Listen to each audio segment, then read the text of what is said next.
as you can see here, what we've got is this form, which is the SF3108. If you haven't seen the previous video, you can go back and watch it, but we talked about in the previous video how you could begin the process to do military buyback. If you're watching this video and you haven't done the first step of the process, this step won't matter. You got to go back and do step one. So the first step is to find out from DFAS, Defense Finance and Accounting Services, how much you made while you were in your military service time. Now, I'm assuming that you're watching this video that you have received back that estimated earnings. And they'll have added up your military time and they'll say you made $100,000 while you were in the military service. People go, whoa, $100,000, I've got to pay that? No, you don't have to pay the $100,000. You'll pay a percentage of that. It's usually right about 3%, depending on the year. But so if you made $100,000 for the 4 years you're in the military, you now owe $3,000. And for that $3,000, you will, in fact, get more money in your pension. Right now you're getting credit for leave. You're not getting credit towards your pension. So we're going to take that form they sent us back that shows how much you made. And now we've got to submit it again with this SF3108. Again, you can see that down there at the bottom. You got to fill out your name, any other names you've used, birthday, same idea, department or the agency that you're currently employed with. And then under this step 9, this is a big one, this one where people often miss it. Have you previously filed an application? Well, for most people, that's going to be no, okay? If you have, where you took money out or you paid too much money in, then you got to go to this step, and that's something you'd probably want to talk to us individually about. Most people, though, it's going to be no.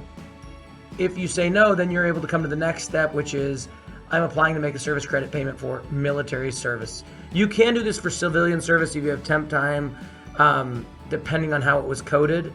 But for most people, we're going to be saying military service on this video. Then you skip all of this. You come down here, you write in, yes, I'm currently a federal employee. Then you sign it, you put your home phone number where they can get you, an email address where they can email you, and the date. And that is how you fill out page 1. Let's go to page 2. All right, I lied to you. We're going to go to page 3. Page 2 is to buy back term time, temp time, that kind of thing for federal employment. Sometimes you can do it, sometimes you can't. Again, that's individual. But page 3 is where you've got the access to make a payment for military service. So if you notice here, you're going to put your name, your birthday, your social security number, and then you only fill out this side, okay? So you're going to put what branch you're in, U.S. Air Force. Oh, and I started on May 5th, 2020, and I got out May 4th, 2021, right, in the future. And then if you have multiple DD-214s, like if you're a reservist, you actually can buy back your military time, and it's really good too because you still will get reserve credit and reserve retirement potentially for that time, and you get civil service credit. So you might have multiple DD-214s. Again, each tour of service needs to have its own line and when it started, when it ended. Once you've finished that side, again, don't do this side. Don't do this side. Come down here, sign it, telephone number, email address, date, and then this time you're going to take that form you just completed. You're going to attach it to the estimated earnings you received back from them that told you, the $100,000 or whatever it was.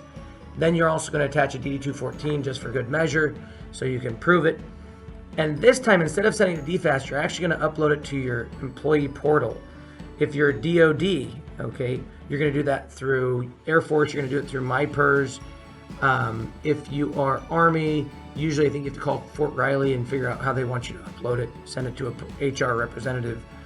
CPAC, CPOC, whatever you want to call it. They're always changing the name, right?